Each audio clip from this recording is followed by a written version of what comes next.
Okay, everyone, this is our latest today's Prophecy Roundtable. I'm joined tonight, as usual, with Scott Townsend, Patrick Wood, and Britt Gillette. We may or may not be joined by Pete Garcia here in the near future, but we have a lot to discuss tonight.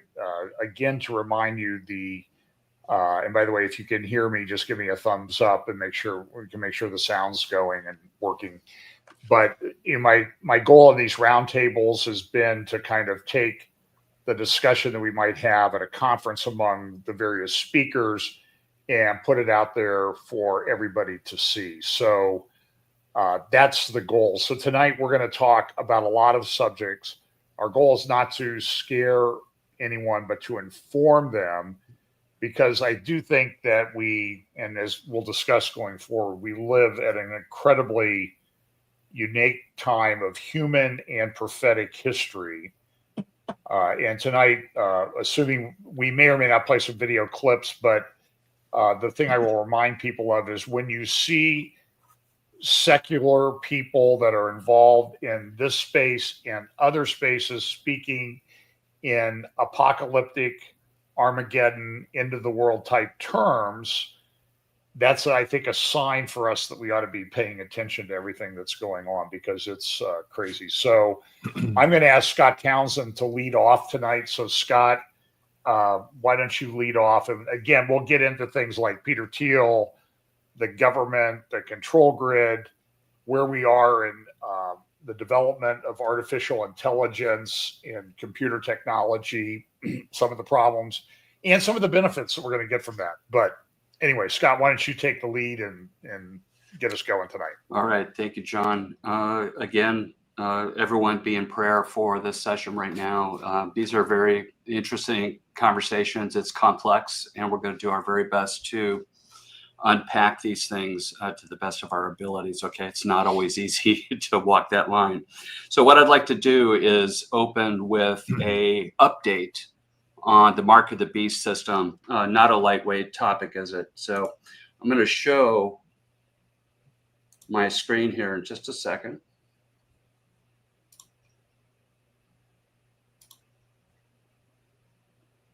And hang on a second. Here we go. I'm new to this interface here. Britt, confirm you can see my slide here. No, I can't. Oh, it's popping up right now. Okay, good. There you go. All right. So everyone, this is the last slide in the deck that I did back in July of 2023, believe it or not, where I was trying to get my own head around how I feel like the beast system is going to be orchestrated. And just as a reminder, we have this hierarchy of technologies. On the left-hand side, this symbol over here is quantum. That'll be used for what I think will be encryption, hacking, infinite computation, blockchain, and crypto hacking. And on the right-hand side, this is AI, deception narrative, predictive patterns, and buy-sell authorization.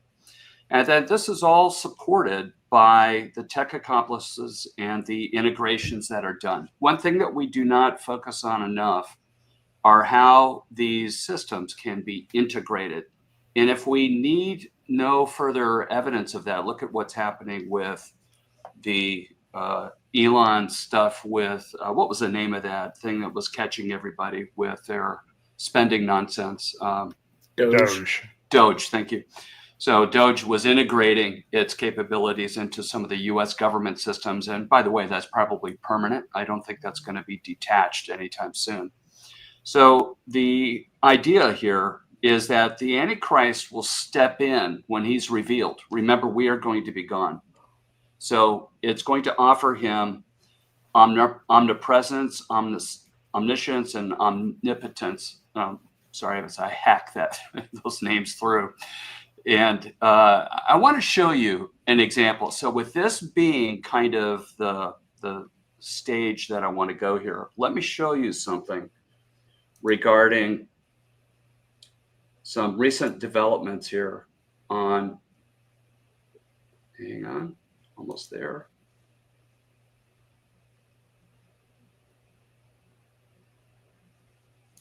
here we go. So that's not the right monitor. Here we go. Oh, did I stop streaming my screen? No, you're fine. What do you see right here? Mark of the Beast system. Okay, that's not the right slide. Let me reinitiate that. Sorry about that. Okay.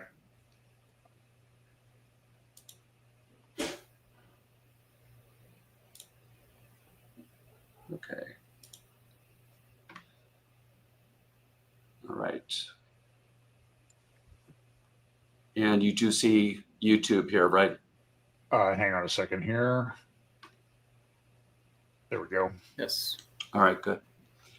All right, let me zoom into this so we can see it. I'm not going to play this video, but this guy here is a tech entrepreneur, and he's been following him for over a year and a half, roughly. Very, very smart guy. And he was noticing these concepts of AI snitching. What he means by this, and our standard understanding of the term, would be that AI can sit there and under certain circumstances, if it's given permission to do this, it will alert the government, and it will alert and or the media to do a leak about something that it finds it needs to escalate. So this is in a laboratory setting, but if it can be done in a laboratory setting, it can be done in real life. Would we agree with that? Sure.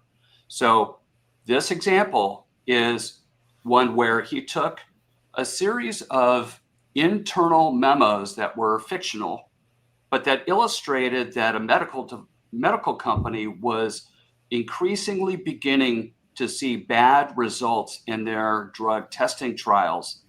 But internally, their documentation was showing that they were going to begin to minimize the results that they were seeing. And at the end of those emails, as it came out, this is about 4 or 5 emails in history, they would actually begin to talk openly about bearing these results, which is illegal to do that. Okay. So AI, actually, with this in mind, there were 2 use cases that were done. One was a drug trial. And I just wanted to show you this because this is very, very interesting what happened here. So let me now go into a tool. So this guy is a developer extraordinaire, very smart, experienced software developer. He created a new tool. You can go to it. It's called snitchbench.t3.gg. And this tool, he ran through this exercise with various models. And here you can see the model names down here. Here's Grok 4. Here's Claude Opus, Sonnet 3.5, Sonnet on down. And he gave it some scenarios here. And I'll promise I'll kind of quicken this up here because the graphs aren't what's important here.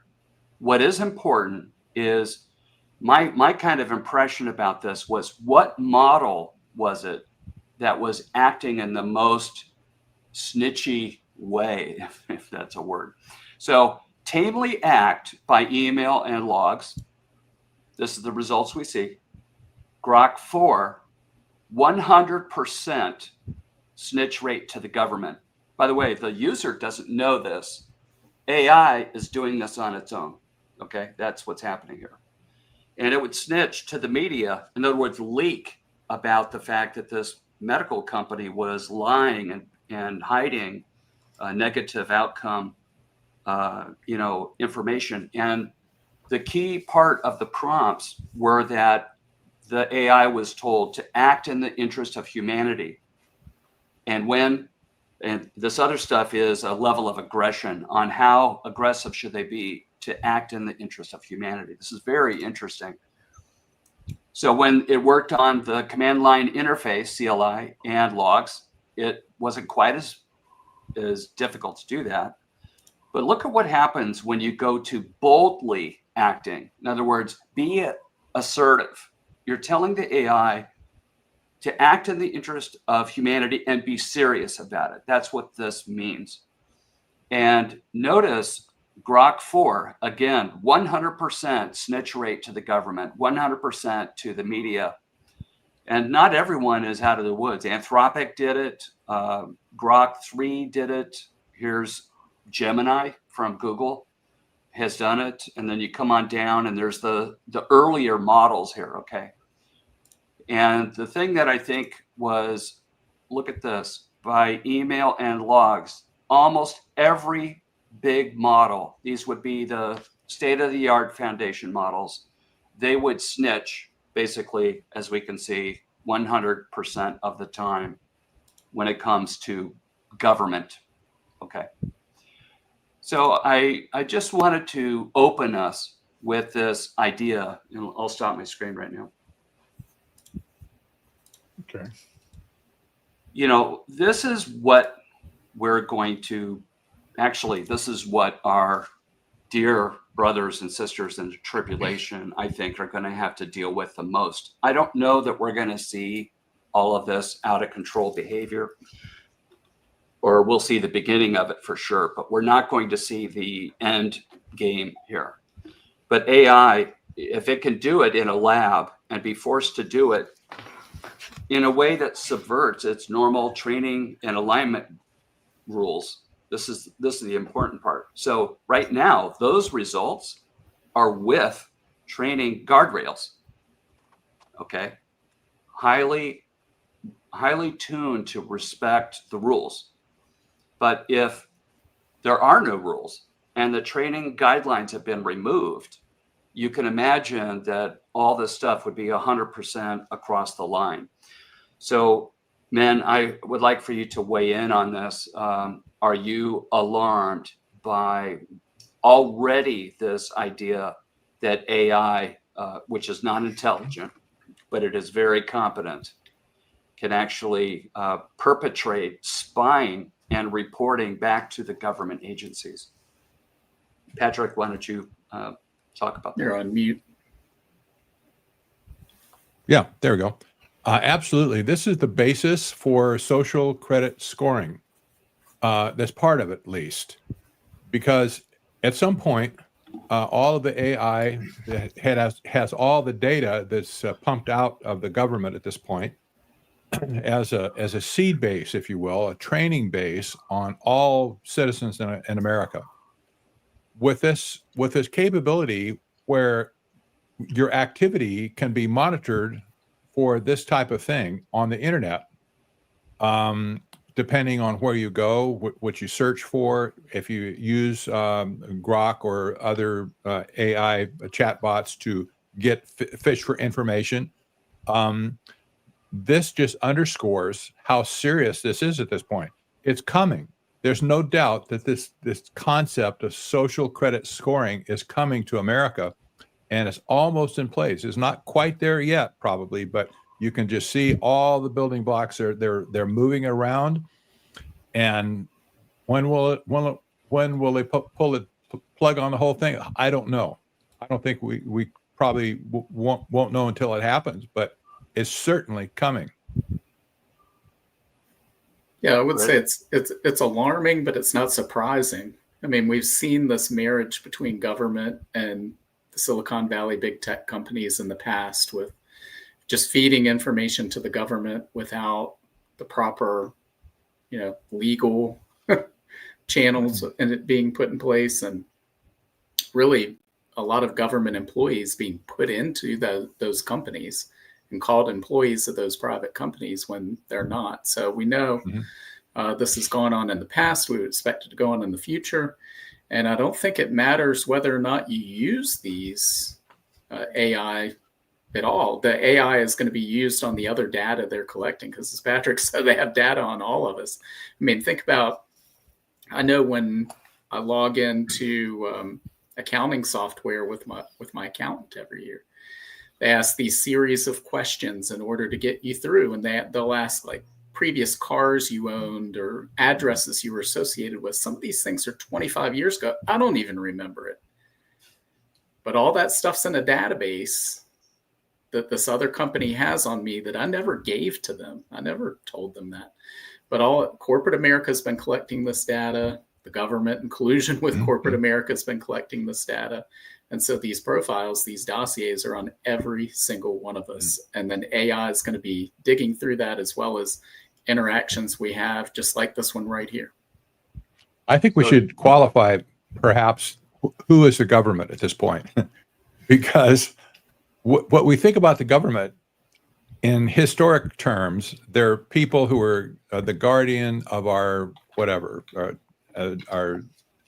our existence. But now the government functions have been taken over by this private, that's been privatized, if you will, into AI agents. That's not agents from AI, but they've been privatized away from the government. So at this point, who's going to be snitched, and where will the snitch go? Will it be picked up by a private company to spy on you, or will it be actually given to a government agency? I kind of suggest maybe it's the latter at this point. Just my guess, but we see all of these people, like with Doge, with all the invasive rating of data sets that we saw when Doge first came to Washington. This is all in private hands now. Yes, the government has their hands on it too, but it's all basically in private hands as well. So that's very disturbing in itself. The government is not the government that we know from the past. Yeah. John. Well, I mean, why don't you weigh in? Is this the kind of what we often talked about? I mean, it kind of comes in different iterations, like the public-private partnership that we've heard about thus far. And I will say that we're now seeing, as things are uncovered about the Russiagate thing in particular, what has been done in the U.S. government, and I think this has been done really across the Western world, in the EU in particular, is that the government has farmed out some of its functions, some of its more onerous control functions, to unaccountable, unelectable NGOs, and they just sort of operate in this space that we don't have a lot of control over them. A lot of them are 501c3 charities and that type of thing. And I think if you go back, I mean, as we're watching this unfold with these disclosures about what was done with regard to attacking the Trump administration during its first term, I mean, we saw lawfare that was unmatched. Part of that was because there were a lot of, and we see this today with all these lawsuits that are filed against Trump. It's like, listen, I'm a lawyer. This stuff is very, very expensive. Who's funding this? Who's paying for it? How are they getting it done? And I think the scandal that remains to be uncovered is that during the big financial settlements from the 2009 financial crisis in the United States that led to tens and tens of billions of dollars of settlements by big banks, because people in the country had been victimized by the improper conduct. But my question is, where did the money go? I mean, do you have I would have loved if Doge would have gone in there and uncovered and unpacked all of that. And maybe they did, and they just haven't gotten around to it yet. I don't know. That's a little bit optimistic. But a lot of that money was laundered through different channels to left-wing NGOs that then were able to operate outside. It was sort of a case of they were able to do indirectly what the government could not do directly. And this is a big problem. We're still paying for it. It's still happening. And with regard to the snitch factor, if you remember back during this thing called Charlie Vector, and I'll give the New York Times credit for this because they were sort of out ahead of a lot of other people with the way they were able to access they were able to show the data that was available from various data stores that were operated outside the government. They were able to go and hoover up cell phone data, and they published incredibly detailed maps and heat maps, not by user specific information, but by cell phone data or cell phone location. They were able to show where people went on spring break, where they came from and where they went, and how dense they were during the time of restricted content. And that's 5 years ago. We know that Hamas bought up data to show how people in the kibbutzim and other areas along the Gaza border moved through their homes. They could tell which doors were locked and unlocked. So I don't know if this is directly related to what you said, Scott, but I think it is, because the snitch factor is that I think what's happening now is that it's being monetized and distributed on an epic scale. So I think that, it's important to, first of all, what's on my heart here immediately is to say that, for there to be a full on-ramp to this type of snitching behavior where it begins to affect, I think we were talking, Patrick, about social credit systems. You would have to have your digital master ID, right? You'd have to have a crypto wallet. You'd begin transacting in the whatever the stable coin is that the people are going to put on us, right? So we don't see that yet. So I don't know that the snitching part of it, the snitching will be there. I think it's part of the deep state. But I also think that its mechanism of control over digital currency is yet to come in the future. But we sure see it. It's possible to have monitoring systems that are pulling data in to AI, and then AI is making decisions and analyzing it. And then guess what? It doesn't just stay there. AI has been integrated into other systems that actually do the reporting and escalation layer. And back in my slide for the Mark of the Beast concept, I had imagined that AI would be hacking into somebody's computer, gathering evidence of whatever they want to accuse that person of, or even creating the evidence, and then creating a packet that would form a lawsuit with subpoenas and other things automatically attached to it. So I think that it's going to be a trap, and it'll be very, very difficult to avoid that trap. Britt, why don't you talk about one of your items that you wanted to talk about? Well, I was going to say, John, you mentioned where did the money go and how they fund all of these things. And one of the things that came up in Doge that just sort of got swept under the rug, nobody talks about it anymore, is Elon Musk gave an interview where he said that they had uncovered, I believe it was 11, what he called magic money printers located in various departments throughout the federal government. And this gave these departments the ability to simply conjure dollars out of thin air. So they could buy whatever they wanted. There's no auditing trail of where those funds went. There's never been any talk about those magic money printers going away. And so it's very clear that there are people in power in Washington, D.C. who have the ability to spend at will on whatever they want. And the power that has, it should have us all concerned. And it shows where it probably answers a lot of your questions on who funded these things and who's doing these things. Which it's really no different than what the Federal Reserve does anyway, but there are others doing it as well should be rather concerning, and it should be concerning for the stability of the dollar and the whole global financial system from that standpoint. Mm-hmm. Speaking of the dollar, why don't we move into, I would say economic distress among the nations right now. Did you want to talk about Japan? Sure. Yeah, a lot of Japan should be on everybody's radar right now. We've talked in the past about how they're really trapped. So they've had decades of terrible policies that have put them in a position where either they raise rates and crush their government debt, they crush their economy and their banks, or they lower the rates and hyperinflate their currency.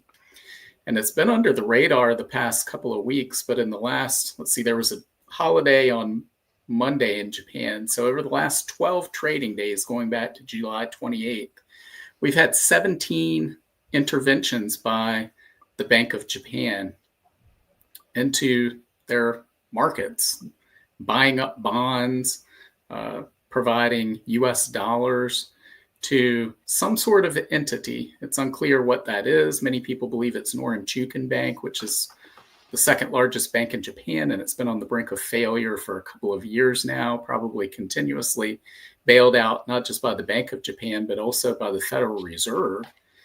And so once eventually they're going to get to the end of the line where they can't do this anymore. And the Japanese bond market is the second largest bond market in the world next to the United States. It underpins a lot of the global financial system. We had the yen carry trade, which we saw just a brief moment of what would happen if that reverses last year around this time, when we saw the biggest two-day crash in Japanese stock market history. Even the Great Depression didn't rival it. And yet they were able to paper over that at that time. But eventually we're seeing these interventions becoming more common, to where at one time it was once a month, then every couple of weeks, then every week. Now it's multiple times per day. And eventually what can't be done won't be done, and this whole system falls apart. Has this been more critical than the debt bubble in China, in your opinion? I think it will be. I think it all ties together because the world is under a massive debt crisis and a sovereign debt crisis that's coming. And again, what can't be paid back won't be paid back. And so we're heading toward, I believe, the greatest financial crisis in the history of the world.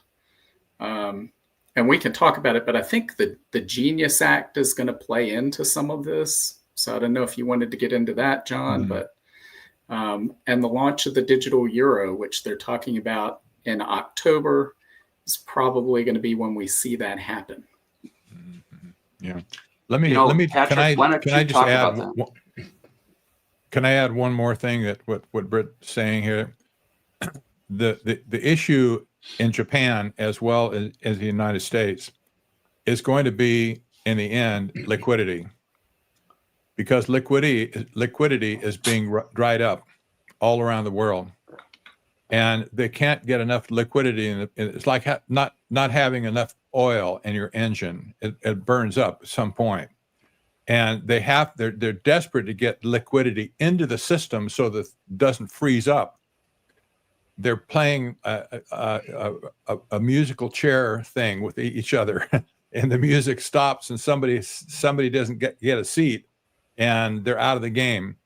But you're going to see this talk about liquidity at an increasing frequency, and what this will eventually lead us into is the most massive deflation that we've ever seen in the history of the world, because that deflation is the destruction of wealth, not necessarily falling prices at all, but deflation has to do with the destruction of wealth.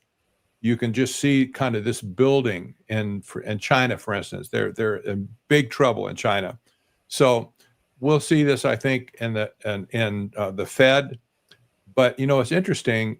Right now, the bum's rush is on in America to get this crypto system installed. They have all the regulatory framework in place to do it. Nobody really knows on the outside. I don't know for sure exactly how it's going to play out, but you can see they're setting the stage for some type of a maneuver that might get us out, or maybe make us a different type of a player using cryptocurrencies instead of dollars. I don't know. There's a Yeah, bunch of Brett. I wanted to ask you this question for a while. Maybe now's a good time to do this. So we talked about Japan. I don't think we really mentioned China, which is a very large economy, but is also, from every indication I've seen, teetering on the brink of a very big collapse. But I want to ask you this question. So I was reading this week and I've talked a lot about demographics and how it might play into Bible prophecy, and I'm not entirely 100% certain how it does. I just am pretty sure that it does. But so just from, I'll mention Japan, and I'll just briefly summarize China's demographic collapse. Japan has had population decline for 16 consecutive years. It now has the second highest skewed towards elderly population in the world, behind Monaco. Last year, the conservative estimate is that Japan's population declined by 1 million people. I know that this is true in certain parts of Russia. It's also true in China, that entire villages are gone. They just no longer exist. And so my question is, and look, we're facing that demographic wall here in the United States as well, but China's population could clearly decline in the 9 digits, 100 to 200 million people. And so the question is, how does this impact everything in terms of the economic pressures that are going to lead somewhere? And do you think that they are going to lead, Britt and the other guys, they're going to lead to adoption of digital solutions? Yes. So explain yourself. Where this is going. So where this is going is exactly what Patrick said. We're headed toward a deflationary spiral similar to what we saw in the Great Depression. Because, and we've talked about this on one of the previous roundtables, we have what's called a debt-based monetary system. So we have these fiat currencies. They're debt. They're IOUs from the central bank. That's what a dollar is. It's an IOU from the Federal Reserve. So the system is like a Ponzi scheme. It's dependent on ever-growing amounts of debt in order to prevent its implosion. So, for instance, in simple terms, let's say that the way our currency is created is when it's loaned into existence by banks. There's a little bit of dollars printed and things like that. But for the most part, the majority of currency of US dollars and other currencies around the world is created when it's lent into existence, when someone takes out a loan.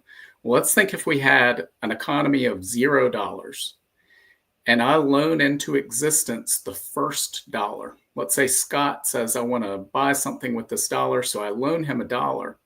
Well, he agrees to pay me back $1.05, 5 cents of interest. Well, where does the 5 cents come from? Because there's only $1 in existence. So how does he pay back $1.05 when there's only $1 in existence? Well, the answer is, well, when Patrick borrows a second dollar, now there's $2. But the problem is, now Patrick owes $1.05, so now $2.10 is owed, and there's only $2 in the economy. So that, in a microcosm, is the system we're in. If the debt does not continue to grow, which is what we saw in the financial crisis, we saw debt levels just somewhat slow off and level off. They didn't even drop. And it almost destroyed the entire system. Because once you have a shrinking currency supply, you had this cascading implosion of bankruptcies. And each one of those bankruptcies is extinguishing part of the currency supply. It's shrinking the currency supply. And that's what the very definition of deflation. and it makes it harder to come by liquidity, just like Patrick was saying, getting your hands on dollars or yen or euro or whatever it may be. And right now, I think that's exactly what we're seeing in Japan. We've seen in the United States our treasury debt being sold off, and many people are saying, well, people are losing confidence in the US and its ability to pay back its debt. But it's probably the Japanese, the Bank of Japan, selling off US treasuries in order to acquire the dollars to infuse into its banking system, because its banking system is in dire need of US dollars. It's a liquidity crisis. So this is going to be massive. It's going to be global. And I believe, yes, they're setting the system up. They know that the system cannot continue forever. They're doing everything they can to keep it going until they have this new digital system in place, which they would then propose as the solution. And so I believe that's exactly where we're headed. We might remember that Pippa Malmgren gave that speech to that group, World Congress or something like that in Dubai, I think it was. It was the World Government Summit in 2022, I think. Exactly. She talked about how the fiat currency market in general would be converted to blockchain at some point. She didn't talk in terms of making it like incrementally going away, but she said it's all about blockchain. We didn't really know what she meant. Well, we can take what she meant, I think, with a grain of salt, perhaps. But now that the whole debt system of the world is on the ropes, it can't possibly survive. At some point, it has to be burned up, make it all go away. And what will be left is blockchain. That's basically what she was saying, I think. And Pippa, by the way, she's kind of at the pinnacle of the financial world in England. She's a money manager, a private wealth manager for who knows whoever, but people have billionaires who want to be discreet with their money. So I figure she knows what she's talking about. Well, at this point, I'm not going to get into the theory of it, but at this point, if the debt-based system, all the currencies of the world are regulated with right now, if that goes away and the whole system is converted into a asset-based system, you'd have to think what that would mean. I'm not going to go into great detail. I have a theory on it, but this is not the time to give you my theory. The asset-based system, whatever it would be, has to be based on blockchain somehow. So you have, on one hand, you have the monetary stable coin type of a currency for payment systems that could be tied to the dollar 1-to-1. That's the scheme right now. But there's also another type of coin that complements that called an asset-based token. And that type of a token can be used to monetize assets that exist in the real world.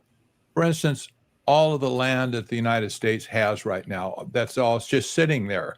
All the gold that we supposedly have in Fort Knox, it's all valued at $42 an ounce or something like that. Well, if they wanted to use that to monetize it, it would be priced much, much higher at this point. So whatever's going to happen in the future. Wait just a second, Patrick. What do you mean that it's on the books at that value, or that's, yes? Okay. Yes, exactly. That's how it's valued on the balance sheet of the Fed. So, but in any case, all I'm saying is the Fed the holder of that, or is that the U.S. government? Well, actually, it's the Treasury that's the guardian of the gold, but nobody can really prove that it's there. And I have lots of questions over the years that I scratch my head. Where's Geraldo Rivera when you need him? Oh, boy. By the way, welcome, Pete. Oh, Exactly. Hey, Pete. Hi, Pete. So, but my question is that Hey, it's good to be here. Sorry, is work. is the Treasury this is the new improved Pete Garcia here with the the new stash and all that stuff. Anyway, we'll comment on that later maybe if we have time. But so I guess, Patrick, so I have been sitting here I'll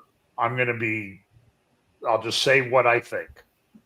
I've been sitting here for years, hearing everybody, Jim Rickards, Armstrong, all these guys running around.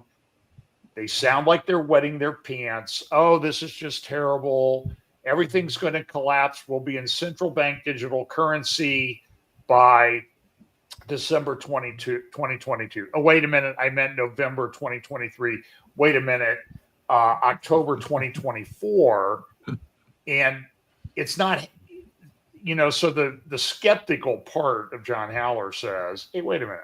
What's going on here? Why hasn't this happened yet when everybody's been running around like their hair's on fire? Yeah. Well, the conditions aren't right yet. And that leads to my comment for the group is, A, if we were to vote yay or nay, are we witnessing the Great Reset right now? Yeah. Maybe we can go around. I would say yay. Oh, I would say yes. Yeah, absolutely. Britt? Well, do you mean by the Great Reset? Yes. We're beginning to see it unfold, and it's coming. I believe it's coming, and we're very close to it. Yes. Yeah. Okay. John? Yeah, I mean, I think it's in process. I'm not sure exactly what. Again, I've been sitting here, seeing a lot of it's imminent, it's happening tomorrow thing for years now. Okay, I'm just telling you, it's just and it's not that I don't believe that something like this is going to happen, but it's So listen, so 2 years, almost 3 years ago, Pippa Malmgren at the World Government Summit said, blockchain is everything. Everything's going to be digitized. And we've seen, and I think, Britt, we've talked about it, but I think you probably know a little bit more about it, a push toward tokenization of assets. Maybe you ought to explain for everybody just to remind us what that is. Sure. Well, it's what Patrick was just talking about with real world assets, where they create tokens on the blockchain that represent ownership interest of real world assets such as land, gold, everything. I mean, eventually they're going to tokenize everything. There's water, all of it. So that's where all of this is going. Everything's going to be digitized and surveilled and controlled. Okay, so we see here. So here, for example, here's the publication. I think it came out July 13th. So actually a month ago today, strengthening American leadership in digital financial technology. And this comes on the heels. Let's just recap the recent history of the United States government. The day Trump took office, what did he do? No central bank digital currencies. We're never going to do central bank digital currencies. But now they're pushing crypto like crazy. And it sounds to me like that's a digital currency. And it's at least one short button push away from a central bank digital currency. Am I out in left field on that? It's privatized. It's privatized, though. That's the problem. Privatized what? Well, the people. I mean, the people that used to be in charge of the currency was the Federal Reserve in conjunction with the Treasury. Somewhere the Senate figured it, the Congress figured in the whole mix, but they've given all their authority away, I think, over the years to control currency. But at this point, the shunning of the federal system, Federal Reserve, that was the last vestige of government control over the system. So you have the blockchain crypto world czars, if you will, people like David Sachs, who, by the way, who was an author of that top author of that report. You mean the one that I have showing on the screen? Exactly. He's they're talking about this new regulatory system that's been erected in the last 6 months since Trump took office. They've changed the laws. Trump has had several executive orders along the way to make this whole thing tick, and it's been ingenious how they did it. But just imagine, in just 6 months, they've erected this whole thing. Of course, a lot of experts were working on it before that, but you imagine what the Fed tried to do for 5 years. They're impotent basically to get anything done at this point. So you can see how the technocrats are out of patience with the Fed. They say, you guys just got to hear. You can't code your way out of a paper bag. So they're on the sidelines at this point. Now the whole system has been privatized, and it's in control of these arch technocrats at that point. This is disturbing because the monetary system was never intended to be held by a private entity of any kind. Okay, Patrick, let me ask you this question and Britt, and anybody can weigh in. So, one of the criticisms of the US dollar is it's backed by the full faith and credit of the United States government, but it's a fiat currency. It only has value because we agree on the value, right? We agree that we've systematized it some way that we agree there's a value to that dollar. My question is, and somebody asked a question about digital seeming like funny money. How is this digital system with Bitcoin at, I don't know, what is it, 23,000 or some ridiculous amount right now? How is that not like its own bubble? And it's like everybody's like, oh, well, we believe that the digital currencies have this value. I mean, how is it different from the money we use anyway right now? I mean, it's not really backed by anything, is it? It's a marketplace of buying and selling. It's supply demand remember, Bitcoin especially is constrained by, I think it's 21 million tokens. Yeah. So it is by design, unlike most other cryptos out there, tokens. And well, but would we have the same result if we restricted dollars to $21 million? Yeah, we would. In circulation. Yes. But we don't. We just print it. In fact, the evidence of that is and it's societies where you've had hyperinflation. So, for example, in Zimbabwe, they would start printing all these bills and adding zeros on the end, and then they would get to such large numbers they'd start over with a whole new set of currency. And what happened is when they did that, they found that the old currency all of a sudden had value in the marketplace again, because no longer were they creating more of it. There were a fixed number of those currency units. And so, and at the same time, they had different coupons where you could claim, so let's say it's worth a gallon of gas at the gas station, this claim ticket. And so those were traded as currency. And so the free market's going to determine ultimately what the value is. And so based on, the number of currency units that are out there, that's ultimately what determines the value of the purchasing power of the dollar right now. And the fact that 40% of all the dollars in existence were created in a 2-year period from February 2020 to February 2022. That's why we see this inflation that we've seen recently. It's the free market recognizing the increase in the amount of currency units that are outstanding. And so as long as Bitcoin will retain value, as long as it remains impervious to tampering or destruction, I'm not so sure that that's the case. I'm not convinced that there isn't some sort of government backdoor somewhere, but even if there's not, quantum computing is a threat to the viability of Bitcoin. And so I think a lot of people are putting... Period. Right, yeah. By the way, here's the working group page from the digital coin thing, and you see David Sachs there at the top. And I was just reading an article yesterday where he says, this AI stuff is a bunch of it's a bunch of hype. It's not going to take that many jobs away. There's not going to be human extinction. And he's skeptical that it's not going along as quickly as it should, which seems a little bit bizarre to me. But I don't know. I guess my question is that I don't know that the digital thing can't collapse and fold up like fiat currency, paper money. I don't see the difference necessarily. Consider it this way.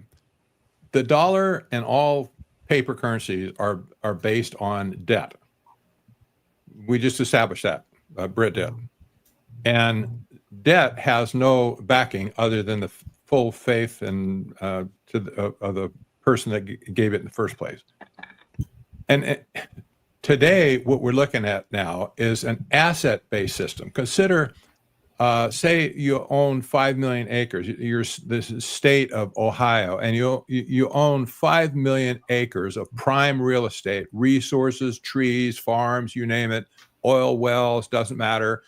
And you take that 5 million acres, there's no debt on it at all, but you monetize that land into tokens that now represent assets, not debt, but real assets. This is a different way of thinking about things because it's based on assets, not debt. I realize this is going to be really hard for people to kind of get their head wrapped around it. I have trouble myself, but this seems to be the way that it's going at this point. Remember when Howard Lutnick got on national TV just between the election and the inauguration, where he lusted after the real estate assets of the United States. And he said, if we could just get our hands on all these assets and we could somehow monetize it, and we could just, he talked in terms of he and Elon going to do this. And if we could just get our hands on all this mountain of resources, if we can just make 0.25% on that, we'd make $1 trillion or something like that, right? Well, you can see that the intent is there to monetize everything in sight. They haven't done it yet, but they're setting up the regulatory structure to do it right now. And if they do that, for instance, you have all this new money coming into the system based on tokens, because it's based on real assets, and it didn't exist before, but now it does. What's the implications going forward from there? I don't know, but there'll be a lot of money floating around for sure. And I can't honestly say that I understand where it's going, where Trump's head is in this thing, where David Sachs' head is in this thing, but it's nefarious, and it's a major shift, a paradigm shift that we need to focus on at this point. It's not about the dollar anymore. I think the dollar's out. We should just basically forget it. Don't argue over the dollar. We should be concerned with this new asset-based token that could basically suck up all the assets in the world. So go figure. You mean the tokenization of all the assets? Exactly. All the tokenization. Well, I mean, so for example, Pam and I just drove across the country. There's a lot of land out there. There's a lot of assets, and a lot of it's government owned. Yes. I mean, massive amounts. Patrick, when they start tokenizing assets, are they going to tokenize government land assets as part of this tokenization? And what's the impact on that on value and amount of, I don't know, what happens when they do that? Your guess is good as ours, probably. But the intent is there.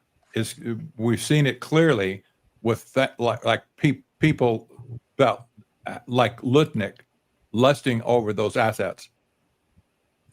So guys, let's take. I want to bring Pete in for a second, but I want to propose an observation here. I'm trying to coalesce all of these things right now, and I think I just came up with an interesting observation that I'd like to throw out there on the table here.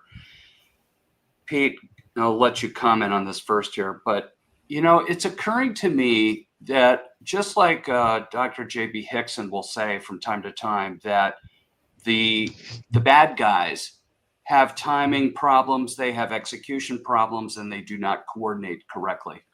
Okay, that's a premise. And I kind of agree with that. I think we have a problem of timing right now, because I think, John, I think you asked, why haven't we seen these debt problems begin to destroy everything for real?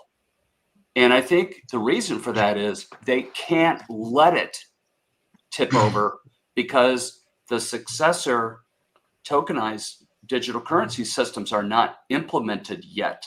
So you just can't have no solution. Remember the Hegelian dialectic, cause this chaos over here, cause that chaos, and then run right down the middle. But the problem is they have a succession problem. So Pete, as you think about this, and we're seeing why there seems to be this checking process on financial collapse, would you think that it's because the Great Reset is inhibited by the successor to fiat money? What do you think? So I to that point and to the last question, I think the digitization has been ongoing since about 71. I mean, whenever we abandoned the gold standard and went to a free floating debt-based currency, fiat currency, that the U.S. has been in a varying stages of digitizing everything. I mean, we went from cash to checks to credit cards to debit cards to, we've seen this progression of how we are exchanging physical money or physical assets for the access that purchasing power provides, correct? And so when thinking about that, and then thinking about the question about, where are we at in relation to the Great Reset, and why aren't we seeing the collapse happen? I thought it would have happened 15 years ago, but it's always kind of been that other shoe that's not dropped yet. And I think that we're in the final stages of this digitization, which of course 2020 and the events surrounding 2020 sped up by some 6 years, is what experts have noted, that we've moved the U.S. economy, and then by extension, most of Western civilization, and then in varying facets, varying forms of the global economy and the global communication systems, et cetera, those have been sped up by 6 years. So I think we're in the kind of the crunch time when that we are going to see that transition between the digital and then the physical, tangible currencies that we've had up until this point. And I think really right now, the goal is that you guys mentioned, or through that article that was just up, the issues that AI and crypto and everything that we're doing with this digitization of the economy is running into power issues. It's running into electrical issues. It's running into all of these other things that are going to drive these things to loggerheads, between the global climate crisis, which they want to generate and use to perpetuate a steady tax income for now until the near future, versus everything going digital, which requires an immense amount of electricity, requires an immense amount of energy, fuel, et cetera, to manage these things. And I think that's where it comes into us. We become the final asset that gets tokenized. And I think that solves a whole number of problems with data storage, because they can use the human body with communication, because once they've got all these processes in place, it's meant to be that we plug and play, which is we are plugged into the system and then we're able to play. If you're not plugged into that system, then obviously you're blocked out from the rest of the world. So I don't know what happens at that point. So I just speculate, hypothesis mode here, that so in my MBA type mode here, what I see is there has to be a way to transition people, and it will be painful eventually. I don't know that we'll be here for this, by the way, but Yeah. if you collapse everything in the Great Reset, the way that they've defined it by the World Economic Forum, then it also means that, let's assume that you have a house that's not paid off yet, but now you don't have any money to continue to make payments on your house and or the property taxes. So what happens there? Well, I think that they're going to sell your mortgage and they're going to tokenize it. BlackRock and Silver State or all those big ones. I think that they'll buy it. And then all of a sudden there'll be some kind of there'll be a massive, massive onboarding of those types of assets. And people are going to be forced into, adopting this system just to get the value of their equity out of their house. For example, if there is any equity left after a 50% drop, most people will be underwater. I just see that probably isn't going to happen, while we're still here. But I do think the real world asset thing will be made mainstreamed when that type of a scenario forces it to happen. I don't think that selling off, national parks, which I've heard, by the way, tokenizing, the park systems is going to go well with the American public. But I think there has to be some kind of catastrophe, which, by the way, this lines up ideally with how the elites are planning these things for decades, if not hundreds of years anyway, right? So, Patrick, what are your thoughts about, will we see real world assets happen unless there is a great reset and a liquidity crisis, as you said, because if people can't pay their bills because of a currency crash? I mean, how would they actually do it? You'll lose everything, It's interesting to me that you have arrived at this theory yourself. I don't think we've talked about this, have we? No, it's my MBA kicking in. Sorry about that. Okay, I thought that's a good thing. I'm glad I took graduate level economics. Yeah. Plus, I'm a big fan of Britt. Yes, indeed. And you, by the way, yeah, and all of you guys. Let me springboard on your comments there, because I think this is exactly. I can let the cat out of the bag now because you brought it up. We have a possibility that there could be a switch from debt-based asset or debt-based lending to asset forfeiture.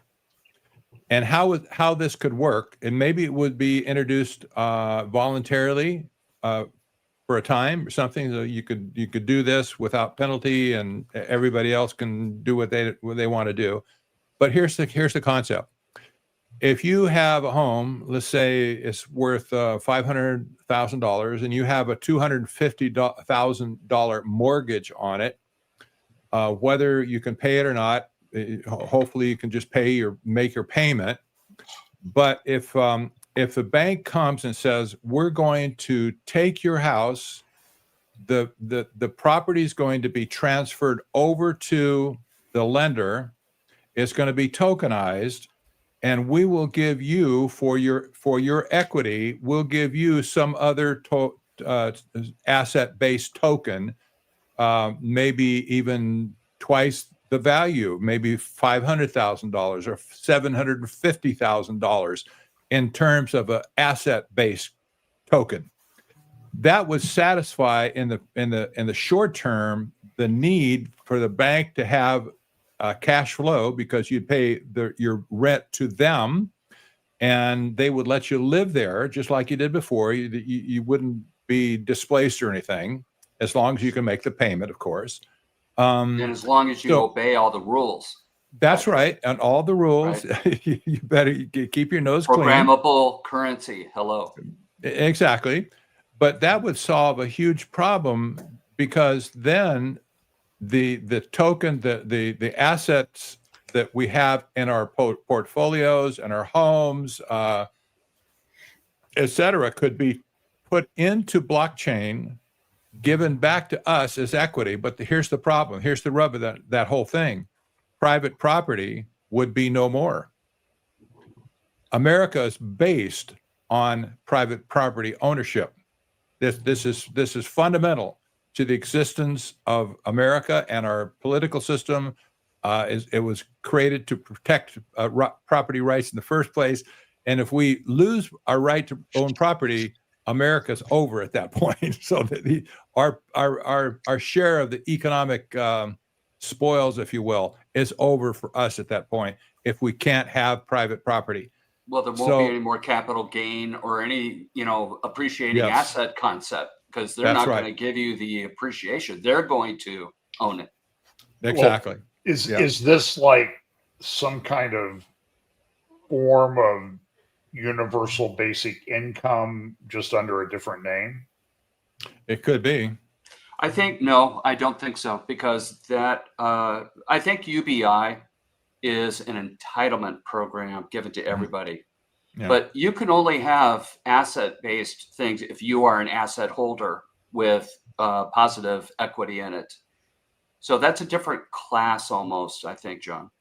That's what I'm thinking. But we talk in this in theoretical terms, like it's going to be these private corporations or, these big tech companies and everything that's going to be hoovering up all these tokenized assets. But what if it's the government? And the government has to keep everybody under control. I'm going to play a quick clip here. I pray this works. Hang on a second here. This is Catherine Austin Fitz, and by putting this up, by the way, I'm not recommending the show that she's on, but because it was on Tucker Carlson. So let's see if this works. One of the things that I've looked at, because I'm trying to figure out, between fiscal 1998 and fiscal 2015, there were 21 trillion of undocumentable adjustments in the U.S. government. If you go to our website, missingmoney.solera.com, we have years and years of documentation, including the government financials that show this. And so the question is, where's all this money going? And one of the things I've looked at in the process of looking at where all this money is going is the underground base and city infrastructure and transportation system that's been built. We have built an extraordinary number of underground bases and supposedly transportation systems. Some of these are some of these are documented as part of the national security infrastructure. I think there are many more. So, in the United States? In the United States, and all over the world. And what would be the purpose? The purpose, if you thought you were going to get a near extinction event, so to me, there are two purposes. You have so many activities going on that you need to keep secret, that you're basically building the capacity to, for example, if you're doing a secret space program, you need to platform it from, things that can't be seen. But I think if you're worried about a near extinction event, and one of the things. Okay. So, and now I'm trying to figure out how I get rid of that. So let me I have to figure this out here for a second. I don't know if I hate to click on, well, let's just leave it up there for a second while I try to figure this out. There we go. So that wasn't the clip that I thought it was. I thought the clip what she's going to say is, with all the stuff that the Trump administration is doing, but I think, they're all kind of part and parcel of the same thing, is that what we've seen is a massive implementation of a control grid. Discuss. Yeah. Well, you lose your, these are very tough things, and you just lose what you thought you had, and it's mind melting to consider it. And on the positive side, honestly, there's a lot of negative there, man. But I think I'm just going to leap into the church for a second. I think the bride of Christ is not paying attention. And it's just my personal belief that the Lord is going to shake the church. because he wants his bride to be ready. And I'm not talking global revival here, but I know that I think he desires more from us. And this is a chastening moment. In my opinion, I can imagine, I'm not God, I don't think like God, please don't go there. But I could see where he will allow it so that we have this last jolt of, oh my goodness, this is it. We have to be about the Father's business. I have to work on sanctification. I've got to talk to my family. I've got to be about the things that the Lord has put on my heart. I mean, the idea that we're coasting with, normal sermon series and all the other things that we do in life, that I think is going to go away soon, whatever that timeline looks like. I'm not predicting anything here. But we're seeing a lot of potentially very distressing things. And my take is that this is actually logical to me. And I think that I can easily imagine that the rapture could occur after the Lord has properly chastened, the bride. And because he's going to keep us out of the tribulation. So I think there's this idea of how are we going to finish strong? And certainly, I don't know, we've improved since 2020 in terms of being more focused on real missions, real things. But I don't know that it reflects end time urgency the way that I think this group would define it. So I don't know what you guys think about that, but I think that, it's going to be very, very interesting to see what's happening. And I'm trying to articulate this in my Substack right now. I've got an open letter to pastors. I've got three parts done, one coming, and then I've got a fifth that I'm planning. So this Saturday will be the part 4. But I'm trying to vocalize out loud what this deep feeling is about normal is not coming back. Jesus is. And I think people give it lip service right now without really owning it, in their heart, mind, and their resources, the way that they commit to missions and church and worthwhile causes to pour out in this season, because that's the best way to preserve your wealth from a kingdom point of view. The Lord has promised that he'll multiply our, things back to us 30, 60, 100 times, and no one can take it from us. There's no rust or anything that would deprecate or diminish the value of something. So the only way that works, the heavenly token, so to speak, is the things that we've done with a correct attitude for Christ. And, I just think it's time for us to be, you guys all are on the same page here. We are always talking about being about the Father's business and to be intentional.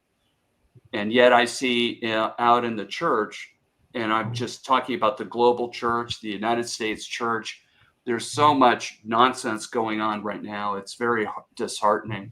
That's why I partially hypothesize that there's going to be distress coming. And I think the churches will be flooded with people coming in, not knowing what's going on. The pastors will be on the back foot. They won't understand Bible prophecy enough to see that this was part of the program.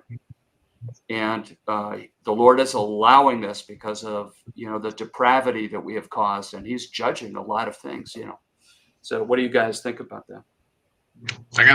I got a friend, he's a friend of the family. He's a financial manager, or what they call wealth managers. And he used to attend the church that my in-laws used to go to. So Church of Christ, they don't study prophecy at all. And over the years, we would do we'd go to retirement homes and stuff on Sundays, and we'd take them communion and sing hymns with them and stuff. So it was usually me, him, and my father-in-law. And we'd go eat something or grab a coffee afterwards. And I'd always talk to him about the mark of the beast and how I was talking a lot about money because he's a wealth manager, right? So I'm just talking about all this stuff. And this is years. This goes back to like 2010, 2011 timeframe. And I saw him recently about a year ago, and I came in and we were just talking, catching up on family. And at the end of the conversation, like 45 minutes later, he puts his hand on my shoulder and he's like, Pete, and this is a very sober, serious, typical, kind of reformed theology type of person that goes to a church that does not talk about prophecy at all. He leans over, puts his hand on my shoulder, and he's like, Pete, I used to think you were crazy. He goes, I don't think you're crazy anymore. I'm looking around at what's going on, and this is stuff you've been talking about for years. And I think that's the advantage that we need to lean into, is that we have been talking about this. And as churches are now becoming more and more aware of the weirdness and how normal is not coming back, I think this gives us a good opportunity to shine light on what the Bible's been talking about for the last 2,000 years. Britt, don't you think this is the moment where the Watchman community stands up to help support their church? Right. Yes. In fact, what Pete did is what I encourage people to do all the time. It's plant seeds. Talk to people about these things. I've said in the past, if you see somebody spending cash, say, don't get used to doing that. Right. And they'll go, what? And then talk about central bank digital currency. Then talk about, well, the Bible foretold all of this almost 2,000 years ago. And even if they shrug you off and say, I don't want to hear anymore, and walk away angry, you've planted a seed. And one day that seed hopefully will come to fruition and they'll realize exactly what's happening. I want to go back a little bit to this great reset, because there's something I put together an article yesterday over on the Substack, and I think this is really being overlooked, is the launch of the digital euro. And one of the things that's holding that up, it's not technical problems with the launch of that. It's really a debate over what they call maximum holding limits. And so there's a big difference between what they're trying to do in Europe and what the Trump administration is proposing with these stable coins. So we've said before, these stable coins, they're sort of throwing it out to the free market. Develop what you want. We'll see what rises to the top. One of the things that was in the Genius Act was they make it illegal for non-bank entities to pay interest on stable coins, which basically means that non-bank entities like Tether either have to become a bank or they won't be able to compete in this space.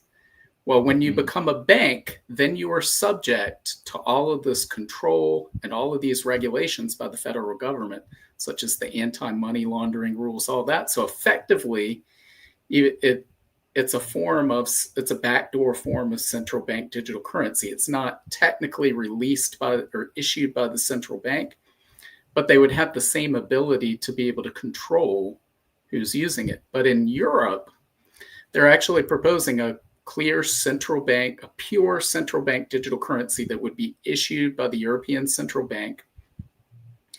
And they're debating these holding limits because what they've said is, well, it bypasses the banking system entirely. So if your euros are held in digital euros, they're held in an account directly with the European Central Bank. That means you have a deposit outflow from the European banking system. So right now they're proposing a 3,000 euro limit on holding of digital euros, which makes no sense because they've made it clear they want this widely used. They see what the United States is doing with stable coins and others are doing as a threat to the monetary sovereignty in Europe. So they're pushing forward for a digital euro, but then they're saying, well, don't use it too much, which makes no sense. And they've done these studies where they show, well, at a 3,000 euro holding limit, 9% of the bank deposits in the European banking system would disappear. They'd flow out into those digital euros. That may very well be enough to create a financial crisis in and of itself and a run on banks, as it causes instability of banks. And think this through, and what would be the likelihood of people going, okay, if I have my euros at the bank and the bank fails, I may lose all or a portion of those euros. But if those euros are digital euros held at the European Central Bank, they're 100% guaranteed. I cannot lose them because the European Central Bank is the monopoly creator of euros. And so in a crisis, I could see where people demand, well, we want to be able to park more euros. With the European Central Bank, we want more digital euros, raise that holding limit, which then would lead to more deposit outflows from the banking system. So this is effectively a trigger that could be pulled at the time of their choice to destroy not only the European banking system, but the entire global banking system. Because according to the Financial Stability Board, there's 29 global systemically important banks in the world, meaning if one of those 29 banks fails, there's massive implications for the entire global financial system. 7 of those banks are headquartered in the European Union. So imagine if you had a run on all 7 of those banks simultaneously, and everybody wanted their cash converted to digital euros. So this is a system that's being put in place right now that would effectively get them what they want, where people would willingly sign up and say, I want the digital currency to protect my life savings. And it's all in one, what creates the crisis and what provides the solution. It's all right there for them to implement whenever they so choose. According to the plan, Britt. Exactly, according to the plan. So when the time comes when they believe the system is in place, they will pull that trigger. And again, it will have global implications, not just in the European Union, but for the whole globe, because all of these banks are interconnected. So if you have the European banking system, that's a quarter of the globally systemically important banks in the world residing in the EU. That's going to cause a financial crisis, the likes of which we have never seen, on top of all of the other problems that we have. And they will simply say, run to the safety of the central bank digital currency, because the central bank is the one bank that cannot go bankrupt. Because if you hold euros, well, European Central Bank is the one who creates the euros. So they can't default on your euros. The Federal Reserve is the monopoly supplier of US dollars. So if you hold US dollars, go to the safety of the Federal Reserve. So I believe this is how they're going to flip the switch at some point in the future, and people will willingly walk right into this trap because they'll be faced with the conundrum of, do I accept these digital currency units that put me at the mercy of surveillance and invasion of privacy and liberty and social credit scores, or do I just lose my life savings? And it's all set up. You can see it coming right now. And they're proposing this in October. I'm not saying in October all of this is going to happen, but they're accelerating the launch of the digital euro, because if they fall behind to other nations or a US stablecoin, then they could lose this opportunity. And so I believe all of this is going to happen sooner rather than later. Doesn't mean it's going to happen next week, but we're a lot closer than a decade away from these types of things happening, in my opinion. So, guys, I think we need to move off financial things right now, and let's pick a new topic. Patrick? I would like to maybe circle back to this at the end, because I think the concern is, where do you exit the system if all of this is in place? Let's say we're all here and all this stuff that's all digital currency, and it's October and everybody's here and tokenization's underway, and Trump's digital currency values have gone from today $4.5 billion to whatever they will be then. I don't know. So I think we maybe ought to talk about that as in terms of practical advice. So, Scott, did you want Patrick to move on to something? Yeah, let's switch context here. All of us have a number of things we can talk about. Patrick, why don't you launch the next topic? And then after that, Pete, I want you to, okay? Well, to answer John's question here, how do we move on from here? Well, We don't know the future. God has not given us over to know the future in the first place. You know that. As Christians, we're gonna be testing God if He's able to take care of us with this new system in place. Is God too weak or too out of the loop that He can't take care of us all individually? Well, I can't buy that for sure, because we know how great He is. So whatever system gets in place, I don't care what it is, beads or wampum, it doesn't matter.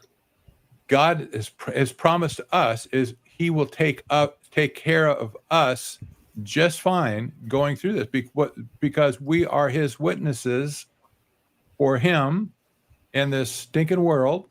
We're the ambassadors for Christ, like Paul confessed in Ephesians, and we should not fear anything that we're talking about at this point. It's going to be an exciting ride for sure. There's going to be lots of change for sure, but through all of that, God can cut through and shine forth for the people in the world and for us as well.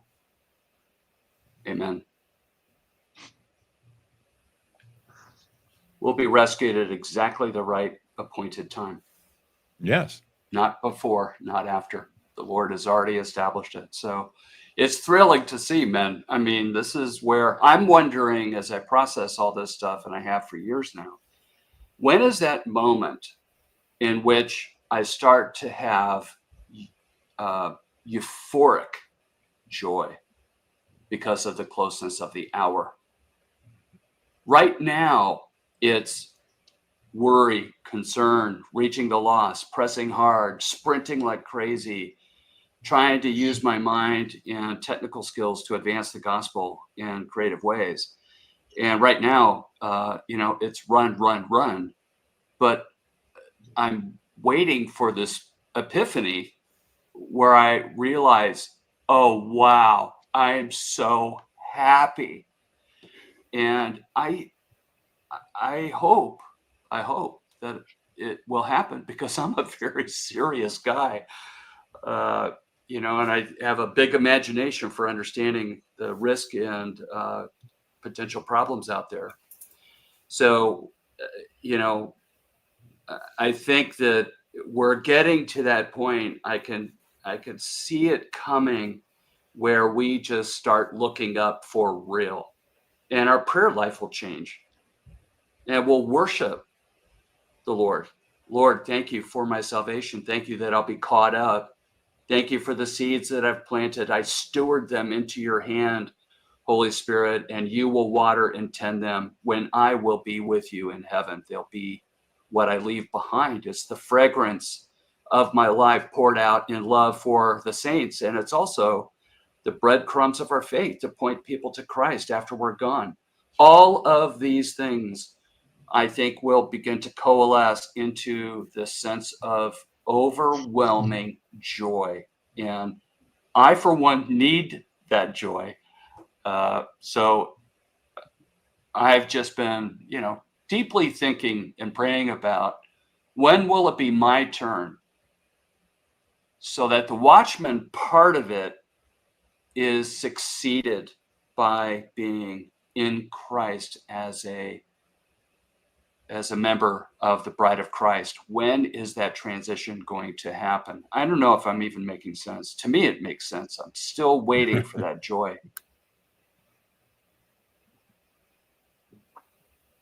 I think the joy is in recognizing that we are that final generation. We're not going to know exactly when, but we're like, for the rapture, we don't have any signs for the rapture. The rapture doesn't have signs, but we are seeing the 70th week of Daniel being built, the infrastructure being built in place right before us.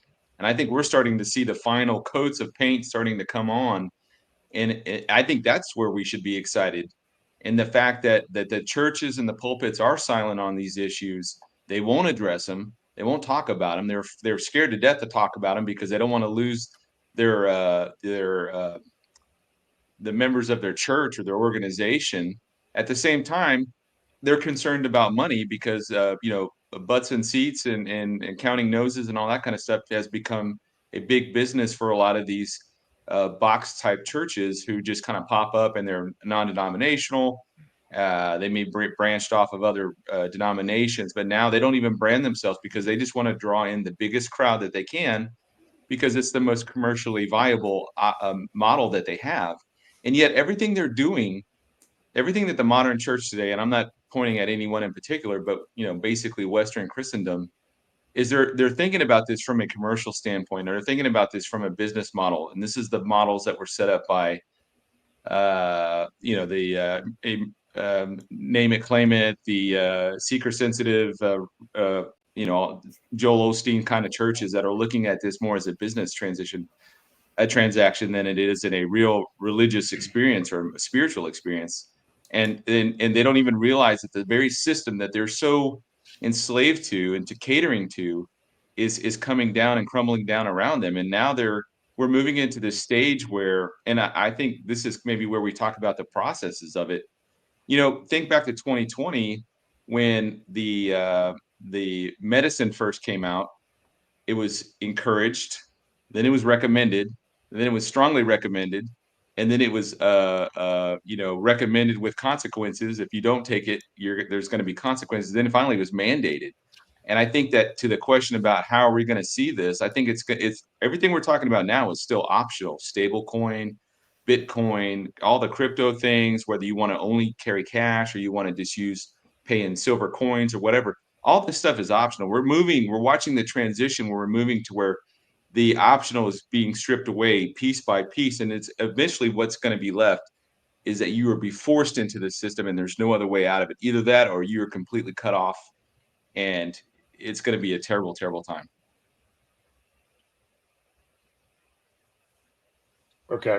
Hey, Pete, did you have something you wanted to discuss or a topic you wanted to bring up? I have one thing I want to bring up with a video, but we can get to that in a minute. And I don't know if I missed it at the beginning, but I'm been, just because I was in the military for the last 20 years, I think one of the primary technologies that's grossly under observed and overlooked is all of the biometrics that we've perfected over the war on terror over the last 20 years. I noticed that in Iraq, and you have a country where everybody kind of looks the same. They don't speak your language. They're all named Muhammad. And how are you going to manage a city the size of 50,000 to 100,000 people in whatever particular city? How are you going to manage that from a military standpoint for security checkpoints, preventing terrorism, all that kind of left of bank stuff? But how do you do that if you don't know who anybody is? And so we perfected this biometrics technology, and to the point where when we didn't need to perfect it anymore, or we had exhausted it, we just were coasting in Afghanistan. We were coasting in Iraq, and toward the end there, we weren't really doing much. We were just looking about how are we going to exit? How are we getting off of this thing? But the takeaway is the biometrics and how they're going to digitize the human body or make that the primary asset by which you have cybersecurity, because now any digital transaction you do is now tied to your personal DNA, which I don't know that can be copied, that easily outside by the criminal networks. But they're going to tie that security back to the human body. They're going to tie it back to our DNA, which ties back into the biometrics, which we've been perfecting. And you're seeing this. We're going to start seeing this. And I think that's part of the normalization process. And just like the Patriot Act was brought into law in 2001, it was written back in 94. I think what we're seeing now, we're seeing the 1994 version of everything, and it's going to be enacted when the right crisis comes along, which I happen to believe is the rapture of the church. So, Pete, as a military guy, how much was this biometric stuff used, say, for example, in the fight against ISIS and the taking down of the cells and that type of thing in Mosul in Iraq? Was it used then? Oh yeah, I think in probably as early as 2008. I remember reading about this in 2008 on our classified networks that we have there. And that was a big issue, especially like Bagram, because that's where the main prison was. And they would have these guys come in and they would be arrested or brought in under certain charges or whatever. Then they're re-released once they're handed over to the Afghanis. Then we'd see them again. And there's all these repeat offenders. And they eventually just like, hey, we cannot keep up with these we just need to know who these folks are in a way that makes a security sense, because they all have the same name, they all kind of look the same, they all dress the same, they all talk the same.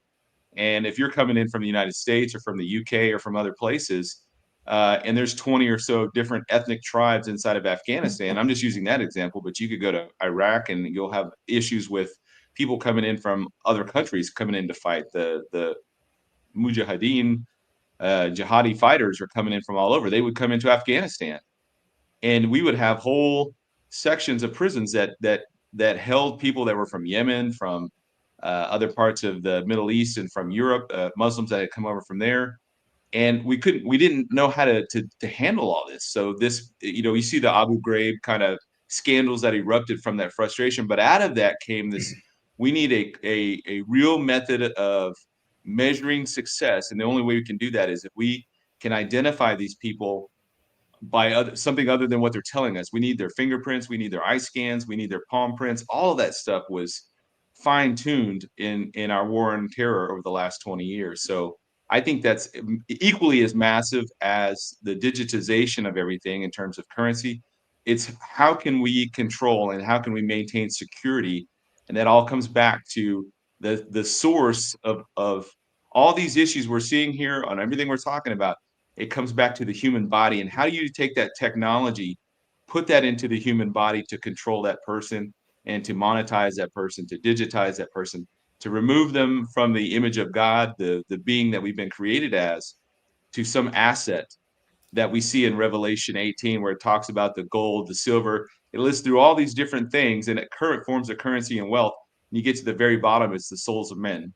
And so I think that we are part of that, and everything we're seeing is driving toward that. So I think we'll have an option up until a certain point, and then it'll become mandated. I'm hoping that the mandate comes after the crisis and not before. Okay, I'm going to play a clip right now because I think in the military application of this, so we have a big drone plant under construction and development here in Columbus, going to employ 9,000 people. I mean, it's huge. And the building of homes and everything up in our area of Columbus is just, it's sort of mind blowing.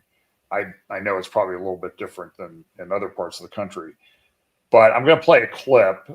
Before I do that, though, Patrick, maybe you can give us some idea. So we haven't touched a lot on technocracy and that type of thing tonight, but I want to bring up, because I do have two clips that we're going to do before we leave tonight, and they're both with guys who are associated with Palantir. So, Patrick, why don't you kind of give us sort of a thumbnail sketch of who Palantir is, where it came from, and who's behind it, and that sort of thing, because I think it ties into what Pete was just talking about, biometric information, and you can explain all that. Okay? Yeah. Wow. Okay.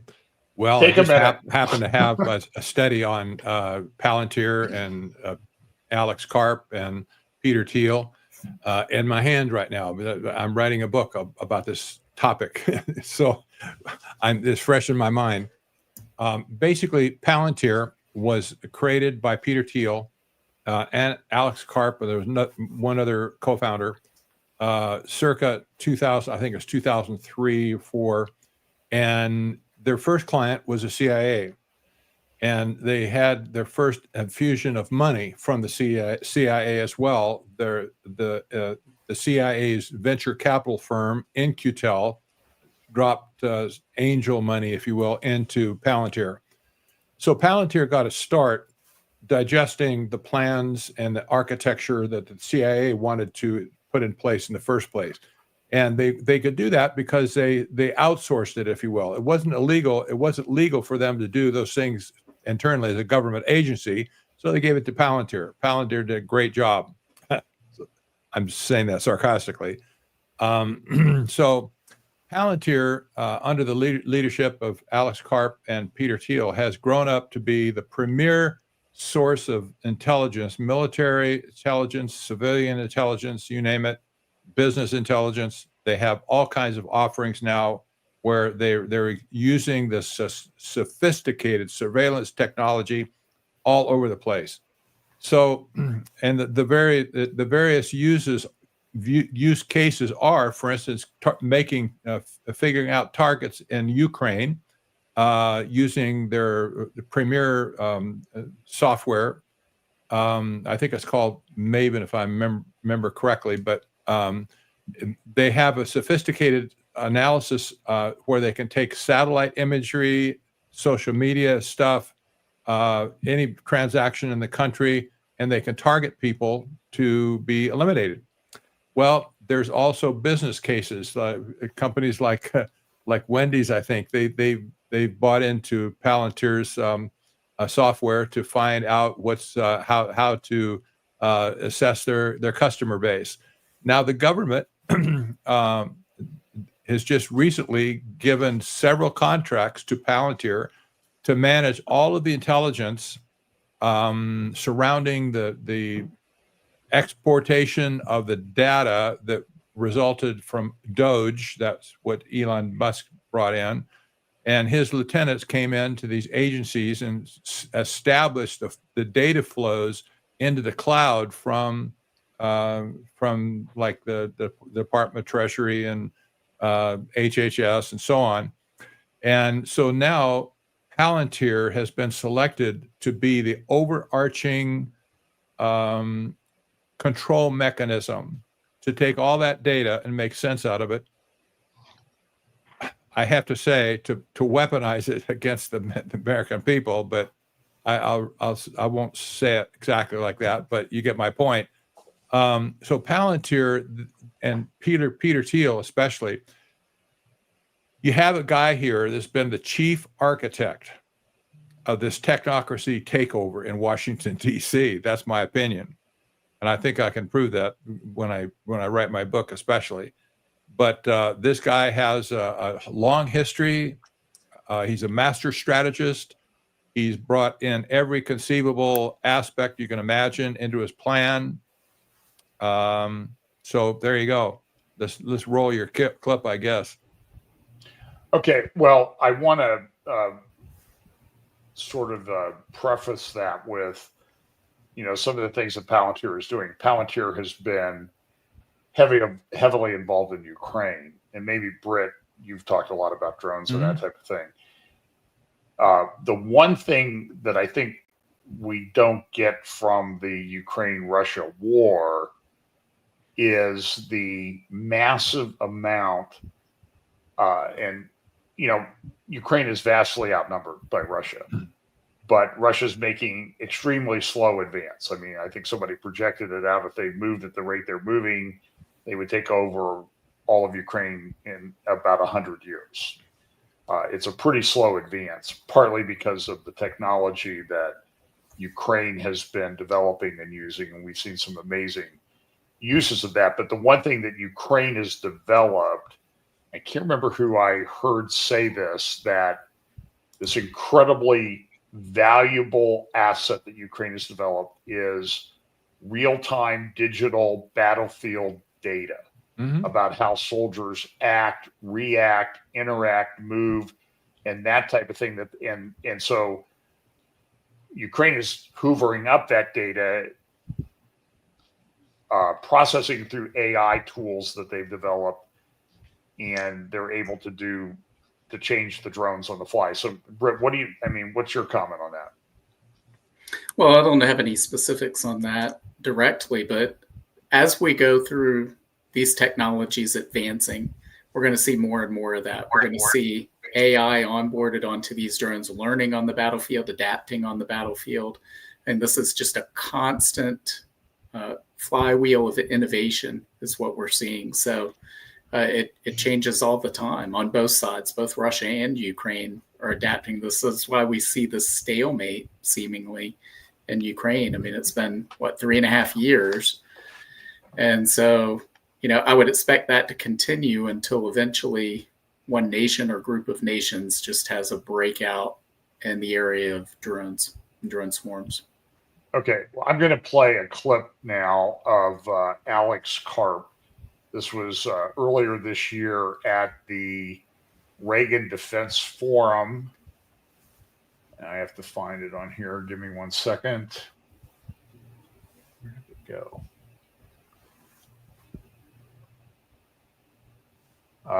Hang on a second here.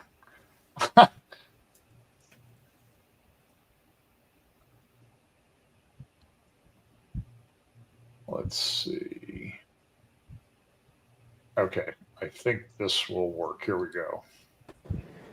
Dr. Karp, did I see you want to get in well, there? no, just so everyone apologize, the acoustics are weird, so I can't, if I don't address what you said, it's because we can't hear it. But in any case, I as an unhappy Democrat with maybe one rep that I agree with in the whole world besides Senator Fetterman, I don't think these things, the interpretation of these stats is, well, you know, America voted is in contradiction with these stats. I actually don't see it that way. Well, the way I see it is Americans are the most loving, God-fearing, fair, least discriminatory people on the planet. And they want to know that if you're waking up and thinking about harming American citizens, or if American citizens are taken hostage and kept in dungeons, or if you're a foreign power sending fentanyl to poison our people, something really bad is going to happen to you and your friends and your cousins and your bank account and your mistress and whoever was involved. And you know, when Americans are spending $1 trillion on defense, what I want and what I think my peers want is, why are these people keeping our citizens hostage, torturing our people, attacking our allies, maligning us in what was once called the United Nations, basically a discriminatory institution against anything good? We need to stand up, and those people need to be scared. And that's why this conference is so important, because we have the best products in the world, and we cannot have parity. Our adversaries do not have our moral compunction. If it's even, they will take advantage of our niceness, kindness, our desire to be at home in Nebraska or New Hampshire or wherever we live in our peaceful environments. And they need to wake up scared and go to bed scared. And if you give that to the American people will go back and say, and honestly, probably shouldn't say this is why I thought the Democrats were going to lose the election and why they did, because people want to live in peace. They want to go home. They do not want to hear your woke pagan ideology. They want to know they're safe. And safe means that the other person is scared. That's how you make someone safe. And the average American person understands this. Unfortunately, many of the intellectually captured institutions funneled and intellectually owned by the Berkeley faculty do not. And that's what they want. It's sure as hell what I want.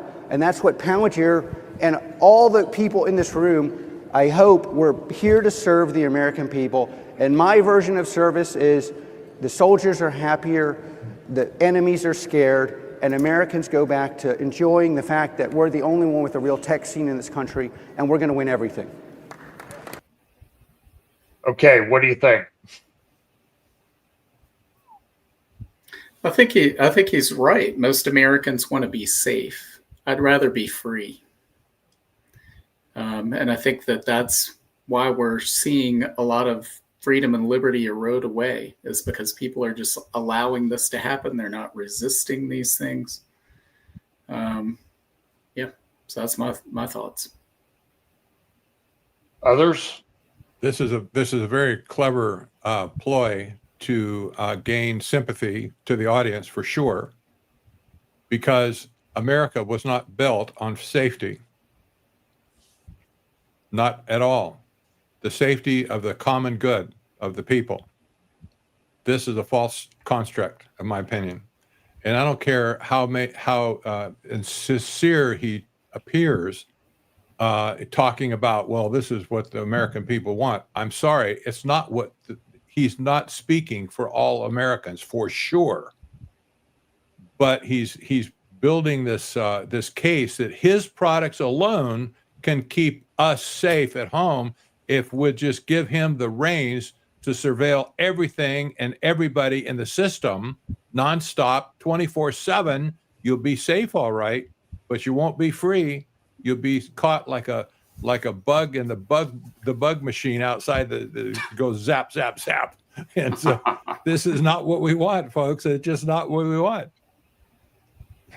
But I hate to use the term play devil's advocate when we're having a discussion about Bible prophecy, but I mean, we do. So Pete, you're the military guy. Do you want the other side to fear you, that you might have superior weapons or technology? Look, I'm going to be honest with you. I don't like this, but I feel that this is a massive quandary as we move forward, because none of this is stopping. Nobody is shutting this down. I don't see that happening. Maybe somebody will pull the switch someplace. I don't know. But Pete, what do you think about what Alex Karp had to say? Well, it's a double-edged sword. I mean, you can't have security without the measures to implement both the proactive and the reactive constraints surrounding whatever the policy is going to be on that. But it is going to limit liberty. It's going to impose its claws, teeth, whatever, into our freedom that we have here, our constitutional freedom. It has to, in order to be implemented. So it doesn't matter, in my opinion, it doesn't matter why some law is passed, like the Patriot Act, for example. It doesn't matter the justification behind it. I mean, I think right now they're going to use whatever incident they have to try and get something passed through. And we are doing exactly what Ben Franklin said not to do, that we are trading our freedom for our security. And it's a slippery slope, double-edged sword, whatever you want to call it, but you can't have one without the other. So we can't be this strong, massive nation if we are not united by some type of a monotheistic, we all believe the same type of thing about everything, about our culture, like I'm trying to think of the word monotheistic, but it's not monotheistic, but we had a singular culture, and we were all kind of the same kind of people, had the same religion, same history. I think that we wouldn't need the stringence of limiting our freedom clamped on us too tightly, because we all kind of want the same thing. We all want to survive and want to thrive as the most powerful nation. But when you have a melting pot like we do, when you have people coming in from every corner of the world, and they're bringing in all their own ideas and they're bringing in their own agendas, the only way that we're going to even project strength as a nation and under the system that we have is either under the Constitution, which equal rights under the law, or it's going to be some top-down government imposed security measures that are now forced on everybody, like everybody having to convert over to CDs from cassette tapes. I mean, it wasn't like anybody held a gun to anybody's head and said, you have to change all your cassette tapes for CDs. And this is dating myself, a couple decades, but it happened because the options ran out. You couldn't buy cassette tapes anymore. You had to buy CDs if you wanted to listen to your favorite band or whatever it is you want to. So I think it's just going to move. It's going to continue to keep moving into that direction where you can't use cash anywhere. And it's already happening in a lot of places that they won't accept cash. And so eventually we'll have to go to credit cards, debit cards, and then every transaction will be monitored and measured. Even though they haven't officially done away with currency, they're going to let the private market dictate those terms of each transaction by their own corporate policies. And the government's going to say, well, look, that's free market capitalism. We're letting the system play out. But that's exactly the system they want to play out. They're encouraging that so that everybody does move off of tangible currencies, fiat or otherwise, and moving it onto some system that they can control and manipulate. I think that's the biggest danger about digital, is that you can rewrite, edit, manipulate. If I had $10,000 in my bank account there today, and I say something that's, they don't like this Technocracy Roundtable, whatever, then tomorrow I go in and there's zero, and I have no recourse other than to pursue it through the bank, which could take weeks and months and who knows how long. And that's where the government has the leverage over, is that they can wait us out. We can't go weeks without groceries or weeks without paying rent or other things. So I think it's going to be forced on. It's increasingly being forced upon us, this change across everything. It's just now that we're starting to see where we're moving in from the strongly recommended to now we're starting to see the mandatory across all the different spectrums, whether we're talking about travel, commerce, national security, all of that. We're transitioning from optional to now it's going to start being mandatory and forced upon us. Yeah. Hey, Scott, what do you think? You know, look, I'll be honest with you. Everybody else in the world has technology. How do we defend ourselves? Because that is part of what the government's supposed to do. But go ahead. So I've come to the conclusion for probably over a year that there's a trap. It's been well designed and planned for decades, and that only the insiders of the world, and this would be the elites and other cohorts, actually have the awareness of the timing of how events are designed to work.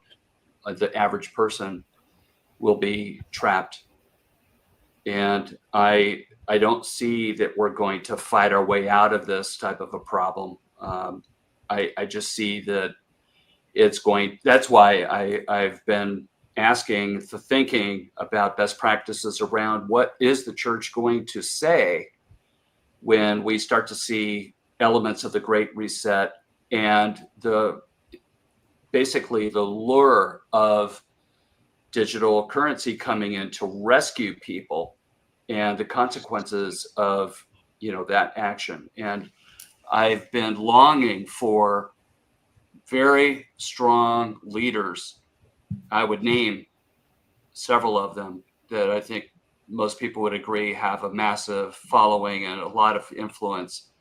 And they'll be the ones, I think, that will put the stake in the ground and say, we need to rally. This is our best practices around how we're going to approach the season that we're in. And so I think the average person will, be hurt, honestly. I think that's the goal.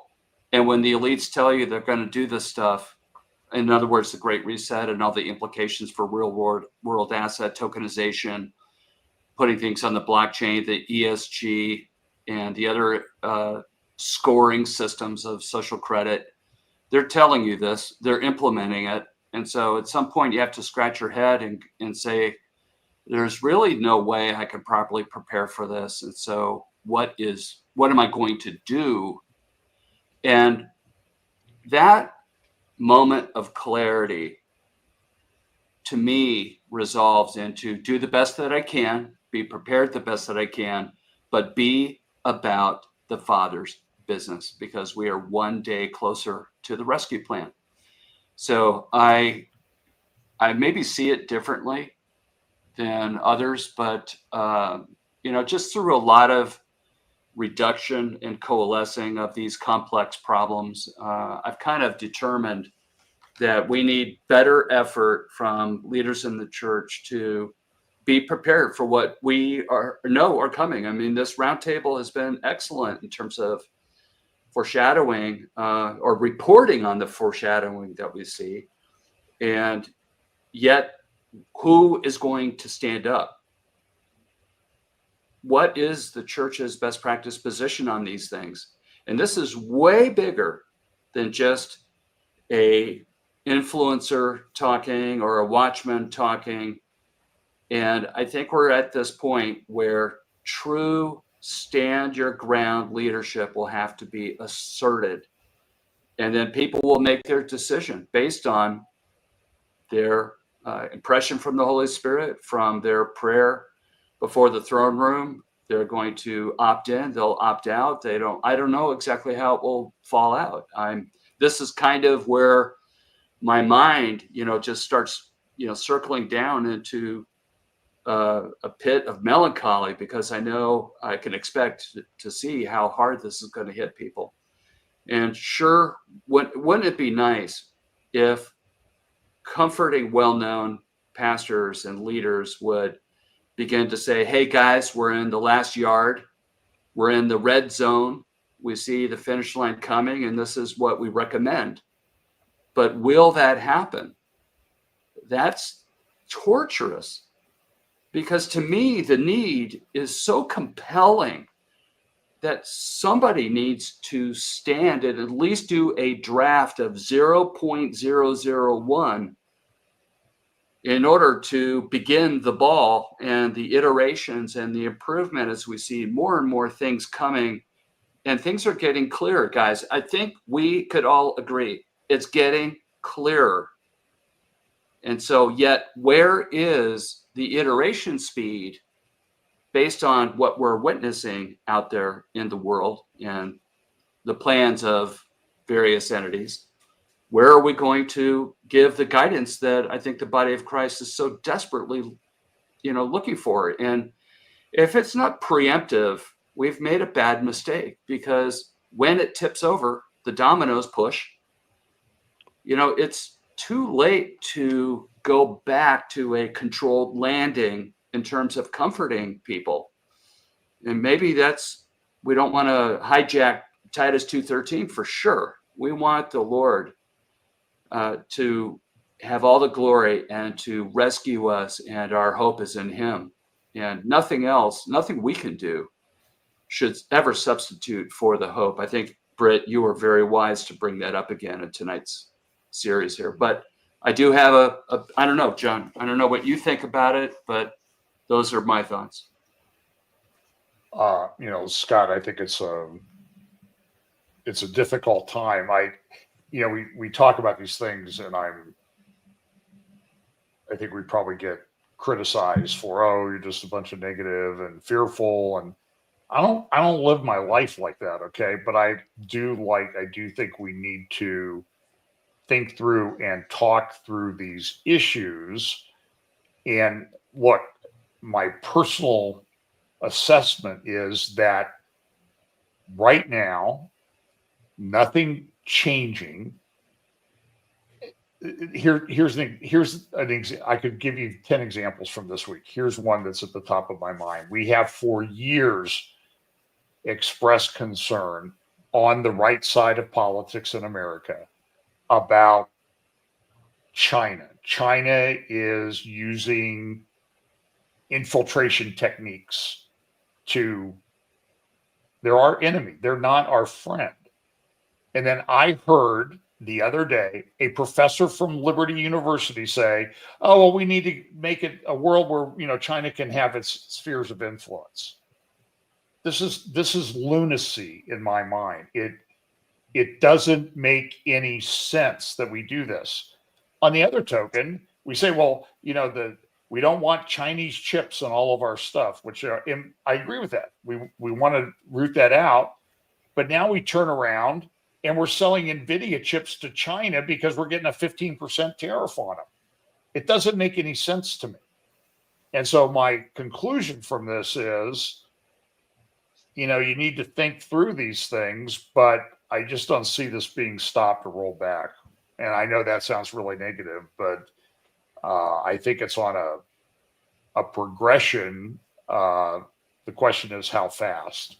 John, I think one of the things, look, I know it's negative sometimes, and I like to do our commercial breaks, and we all love to do that for perspective and hope. But the thing is, this prophecy roundtable provides the green room experience. I mean, the way that you've self-described what it is we're doing here, our audience gets to look into how we talk to each other. We're not really talking to the audience right now. We're talking between ourselves, and the way I kind of think of it. And that's why, I think this is very unusual. It's very rare that we do this type of episode. And yes, it's dark sometimes, but the thing is, we're also working out, our thoughts here so that we can best equip the Watchman community, especially in the body of Christ, at a larger level here for what we see coming. So I commend you for this live stream. Okay. So look, we've been at it for 2 hours and 3 minutes, and I think it's probably time to kind of bring it in for a landing. I do have some clips. I think that either we'll all get together and talk about them, or we'll get together in groups of 2 or 3 and talk about them on other live streams or podcasts. I do have extended clips of Peter Thiel, who's one of the other guys behind Palantir, incredibly influential, talking. He's been talking a lot for months, if you just track him, about the Antichrist in Armageddon.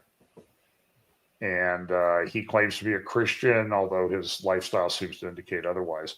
So I think we'll save that for a future time. So let's start with Pete, and let's just do a little wrap up of what you want to leave everybody with tonight. Well, if it's in like anything that we go through in our daily lives, we all go through trials and struggles, some more than others.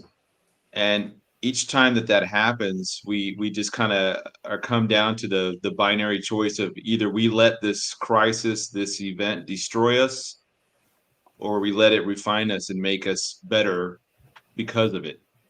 And I think that we all collectively believe that we are the last generation. None of us would probably agree on exactly when that's going to happen, and that's okay. But we can see the writing on the wall, and we can see everything being built before us. And it's everything the Bible's already described, saying this is what the world's going to look like in the end.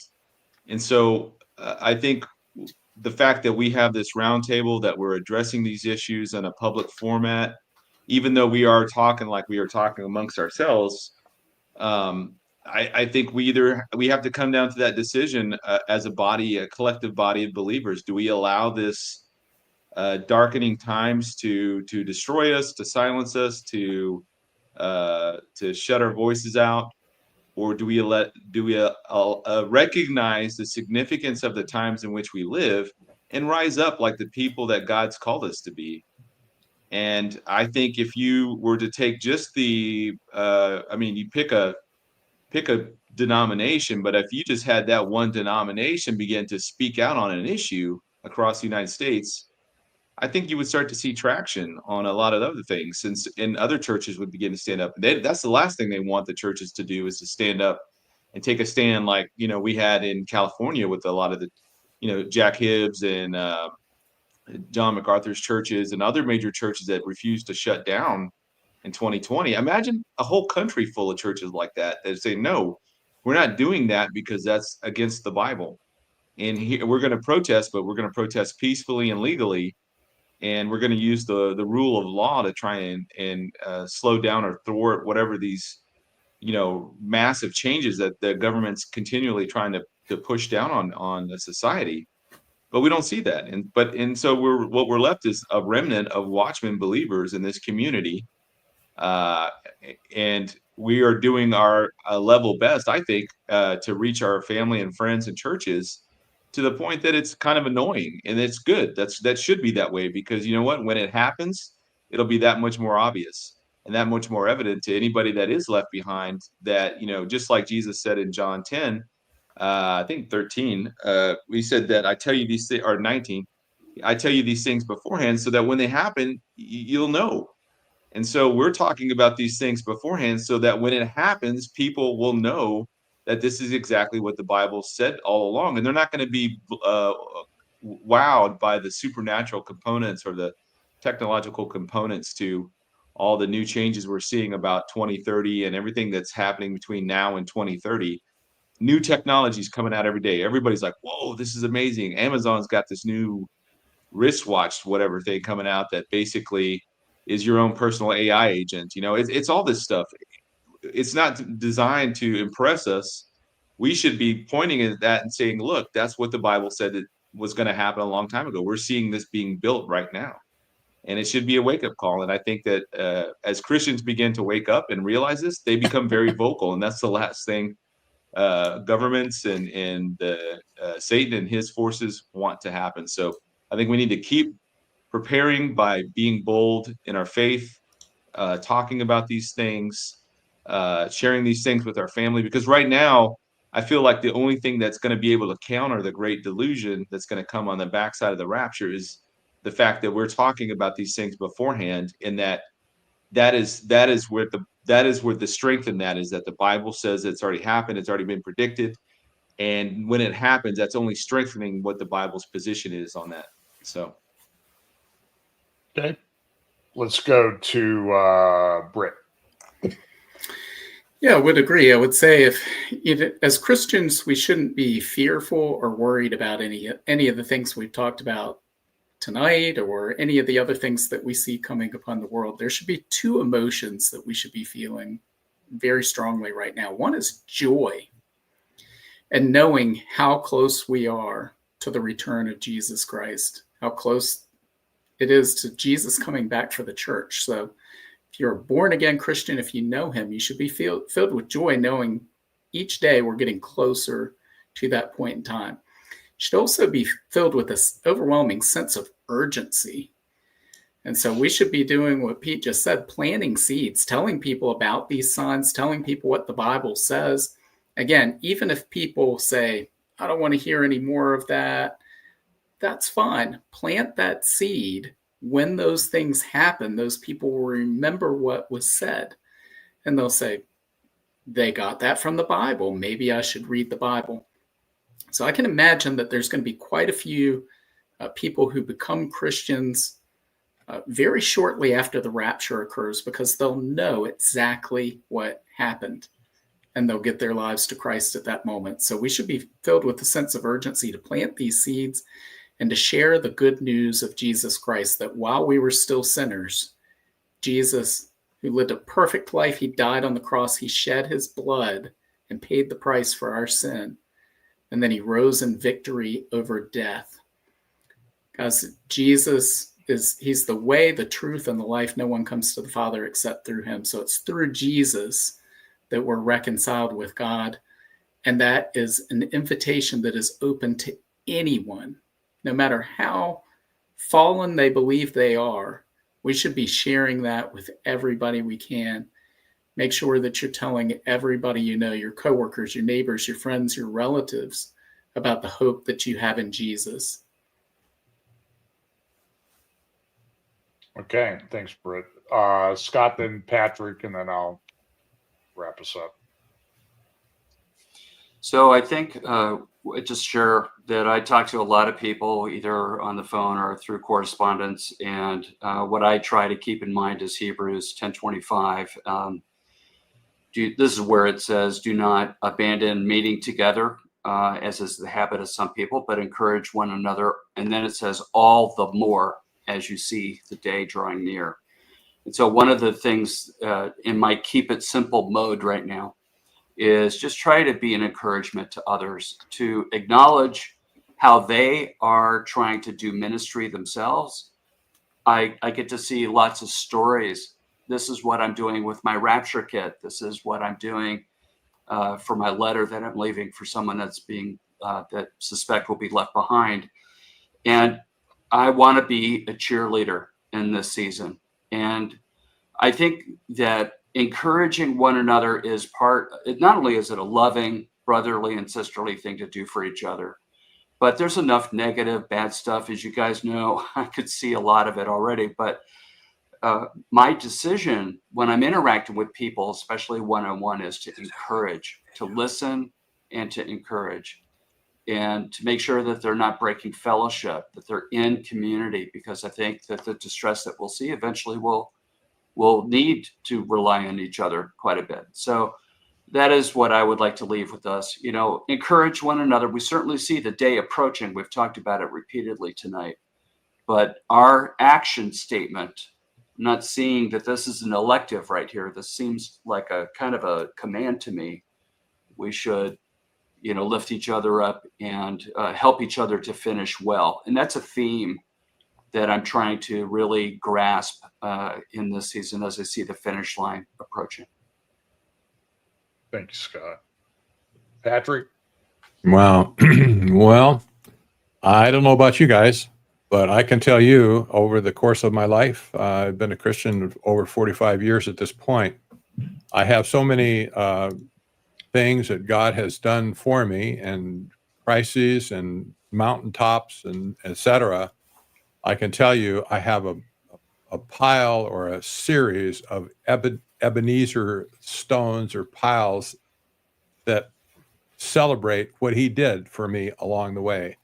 Based on that, and I realize not everybody here is going to be a Christian for a long time, but I can tell you, God has never been faithless with me. He's always been there for me. He's bailed me out of so many situations. You can't believe it. I'll tell you someday maybe, but he has been a continuous flow of grace towards me, my family as well.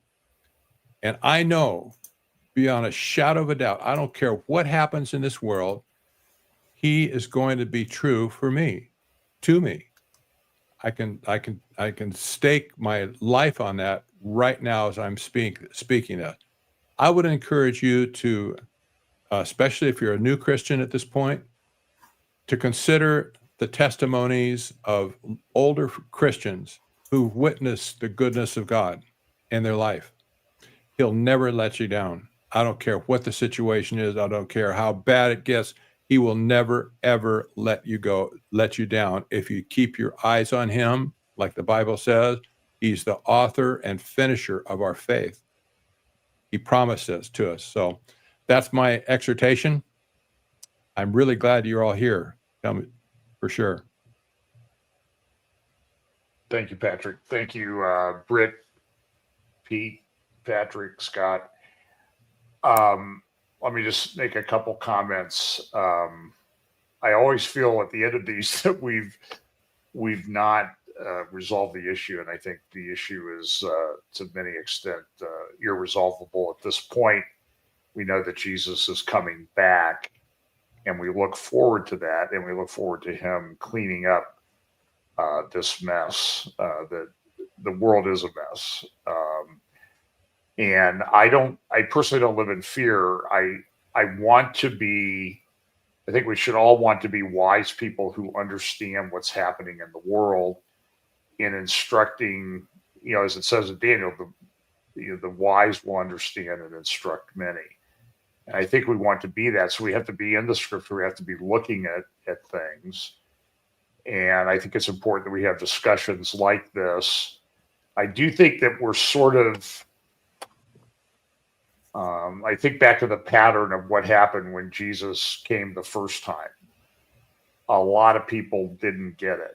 A lot of people did or thought they did, and then they left. And we need to be careful about getting discouraged and sort of drifting away. But I do think we're on the cusp of a lot of things that we will be saying, or someone will be saying, this is that which was prophesied. This is a fulfillment of that which was prophesied. I mean, I think there's so many lines of this that are coming, and I think we need to be aware and sensitive of that and use that as an evangelistic tool. I know you guys get this. I get things all the time from people. Wow, I listened to you and I found the Lord, and I'm not sure how that happens. That's a God thing. And so we are very grateful for those when they happen. Again, thank you for listening to Roundtable. Like, share, subscribe on the different platforms that you're listening to. We'll be doing this again, probably, we try to target it about 5-6 weeks down the road. We'll see what schedules look like. Although I'm thinking with 6 weeks down the road, that's close to when I'm in Israel. So I don't know. We'll see. Maybe we can do this from Israel. I don't know. But again, thank you so much. Be in prayer for all of us. Be in prayer for each other. Continue to fellowship with each other. Stay in the Word. And thank you. And guys, I'll say goodbye to you. And good night, everyone. Thank you so much for listening.